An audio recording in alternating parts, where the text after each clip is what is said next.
Bismillahirrahmanirrahim. Assalamualaikum warahmatullahi wabarakatuh. Kembali lagi bersama saya Bisma Prihadi, NIM D1B12039. Saya salah satu mahasiswa dari Fakultas Farmasi Universitas Megariski Makassar. Pada video kali ini saya akan membahas mengenai retail farmasi yang merupakan materi dan sekaligus tugas keempat dari mata kuliah wawasan ilmu farmasi. Baiklah sahabat sehat, apa yang dimaksud dengan retail farmasi? Menurut definisinya, retail adalah penjualan barang atau jasa dari suatu bisnis kepada konsumen untuk dikonsumsi atau digunakan sendiri. Bisnis retail disebut juga dengan penjual eceran atau pengecer, di mana jumlah produk yang dijual adalah satuan atau jumlahnya kecil. Jika suatu perusahaan atau pebisnis menjual sesuatu dalam partai besar kepada pebisnis lain, maka hal tersebut tidak termasuk penjualan retail. Berikut ini adalah pendapat beberapa ahli tentang pengertian dari retail. Menurut Berman dan Evans, pengertian retail adalah suatu usaha bisnis yang berusaha memasarkan barang dan jasa kepada konsumen akhir yang menggunakannya untuk keperluan pribadi dan rumah tangga. Kemudian yang kedua, menurut Kotler, arti retail adalah penjualan eceran, meliputi semua aktivitas yang melibatkan penjualan barang atau jasa kepada konsumen akhir untuk dipergunakan yang sifatnya pribadi, bukan bisnis. Kemudian, menurut Gilbert, arti retail adalah semua usaha bisnis yang secara langsung mengarahkan kemampuan pemasarannya untuk memuaskan konsumen akhir berdasarkan organisasi penjualan barang dan jasa sebagai inti dari distribusi. Kemudian menurut Levy dan Weiss, arti retail adalah suatu rangkaian aktivitas bisnis untuk menambah nilai guna barang dan jasa yang dijual kepada konsumen untuk konsumsi pribadi atau rumah tangga. Jadi, retail farmasi sendiri adalah suatu kegiatan pemasaran produk farmasi, baik barang maupun jasa, yang dilakukan secara eceran atau satuan langsung kepada konsumen akhir untuk penggunaan rumah tangga atau pribadi, bukan untuk dijual kembali. Dalam hal ini, yang termasuk retail farmasi adalah apotik, toko obat, toko-toko herbal, toko jamu, toko kosmetik, dan toko lain yang menjual produk farmasi.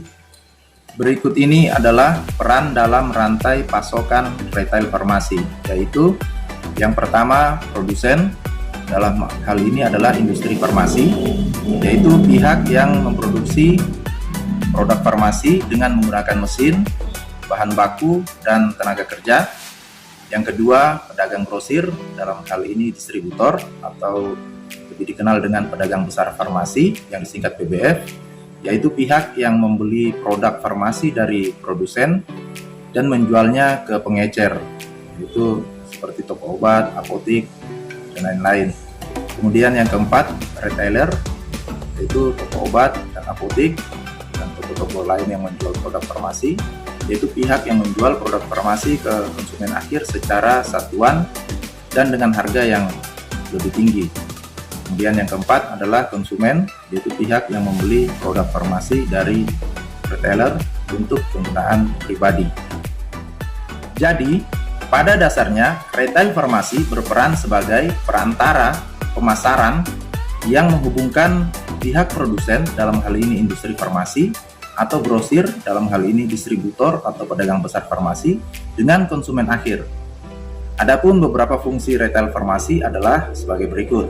Yang pertama, memudahkan konsumen dalam hal membeli kebutuhannya, karena perusahaan retail beroperasi di lokasi yang mudah terjangkau dan nyaman, dan juga memudahkan konsumen dalam membeli produk farmasi dalam jumlah kecil atau satuan.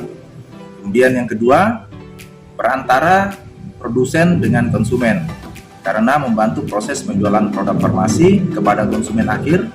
Retail juga memberikan layanan guna jual produk farmasi tertentu dan ikut menangani keluhan dari konsumen atau pasien.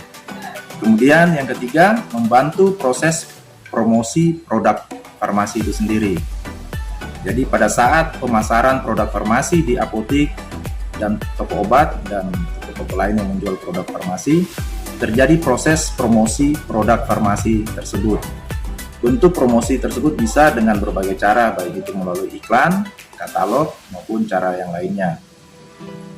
Pada praktiknya, apotik dan toko obat dan toko-toko yang menjual produk farmasi akan memberikan informasi mengenai produk farmasi dan cara penggunaannya. Apotik dan toko obat berhubungan langsung dengan konsumen atau pasien, maksudnya konsumen akhir atau pengguna, maka informasi mengenai suatu produk farmasi harus dijelaskan oleh pihak apotik dan toko obat kepada konsumen atau pasien. Kemudian yang keempat, menjual produk yang lebih beragam. Apotik dan toko obat dan toko-toko yang menjual produk farmasi memudahkan konsumen dalam memilih produk farmasi yang diinginkan, karena terdapat banyak pilihan produk farmasi yang dijual dengan harga yang beragam. Jadi kesimpulannya adalah bahwa retail farmasi adalah penjualan produk farmasi dalam jumlah kecil atau satuan kepada konsumen akhir atau dalam hal ini pasien. Baiklah sahabat sehat, demikian yang dapat saya sampaikan melalui video singkat kali ini. Semoga bermanfaat. Sampai jumpa lagi di video selanjutnya dan tetap di channel yang sama. Mohon maaf atas segala kekurangan. Wabillahi taufiq wal hidayah. Wassalamualaikum warahmatullahi wabarakatuh.